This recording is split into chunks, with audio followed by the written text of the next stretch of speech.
दोस्तों, अब भारत दुनिया की राजनीति और टेक्नोलॉजी की दौड़ में असली गेम चेंजर बनने की ओर बढ़ चला है और इसकी असली वजह है धरती के नीचे छिपा वो अनमोल खजाना जिसे रेयर अर्थ मिनरल्स कहा जाता है।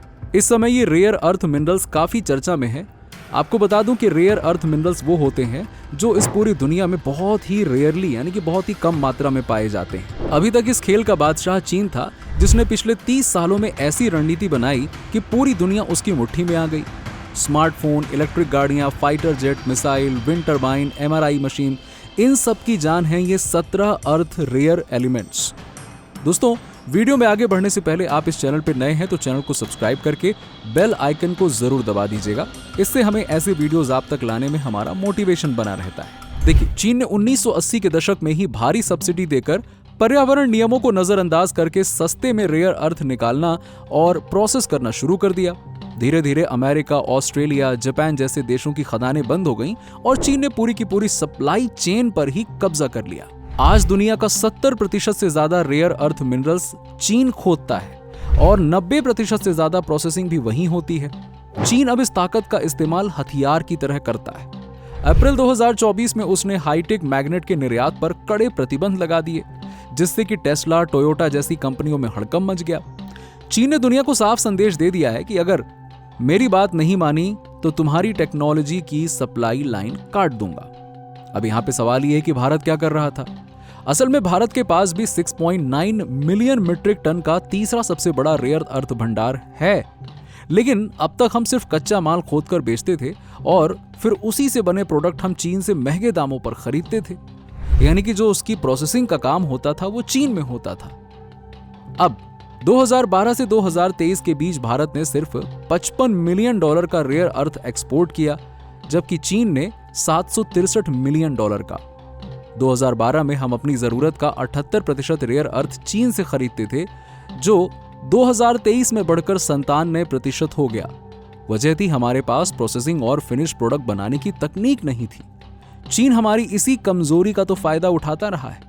जब हाल ही में भारत की ऑटोमोटिव इंडस्ट्री का एक दल रेयर अर्थ पर बात करने के लिए चीन गया तो चीन ने तो वीजा दे दिया, लेकिन मीटिंग की तारीख बस वो टालता रहा। आज नहीं तो कल, कल नहीं तो परसों, ऐसे करता रहा ताकि भारत की तरक्की की रफ्तार भी धीमी हो जाए। लेकिन अब 2025 का भारत बदल चुका है। जब चीन ने बातचीत टाली तो भारत ने भी ऐलान कर दिया कि ठीक है, हम भी तुमसे बात नहीं करेंगे, हम अपना रास्ता खुद बना लेंगे।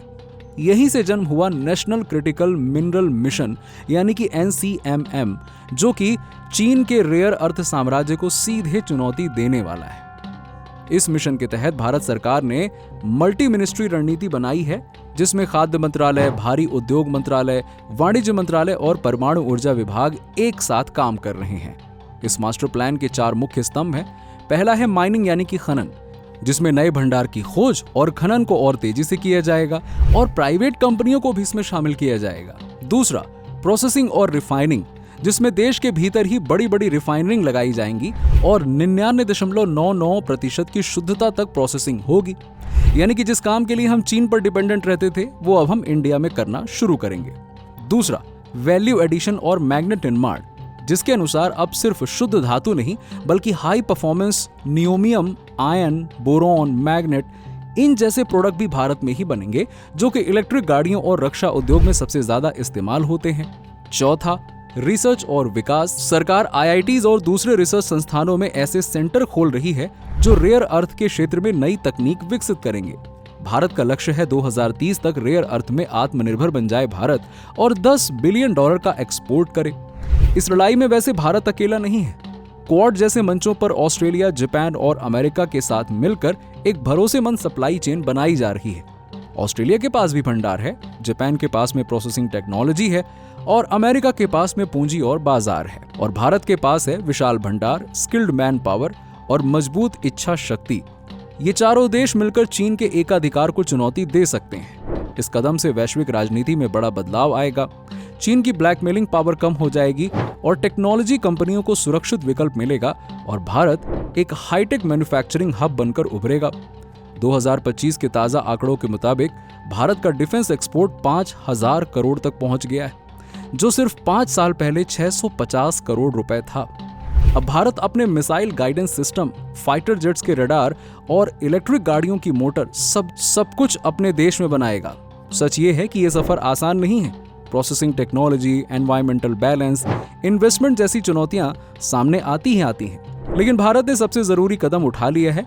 लोकल मैन्युफैक्चरिंग, रिसर्च और स्किल डेवलपमेंट पर फोकस करना शुरू कर दिया है। अब भारत सिर्फ खदान से कच्चा माल नहीं बेचेगा, बल्कि दुनिया को made in India super magnet, hitech parts और टेक्नोलॉजी भी देगा। चीन का खेल अब खत्म होने की कगार पर है, क्योंकि मैदान में अब एक ऐसा खिलाड़ी उतर चुका है जो अपनी शर्तों पर खेल खेलना जानता है। भारत अब बोलेगा, हम अपनी तकदीर खुद लिखेंगे। आने वाले वक्त में भारत टेक्नोलॉजी और इकोनॉमी दोनों में नया इतिहास रचने वाला है और दुनिया इसकी गवाह बनेगी। धन्यवाद दोस्तों, इस वीडियो को लाइक और शेयर जरूर करें। जय हिंद, जय भारत।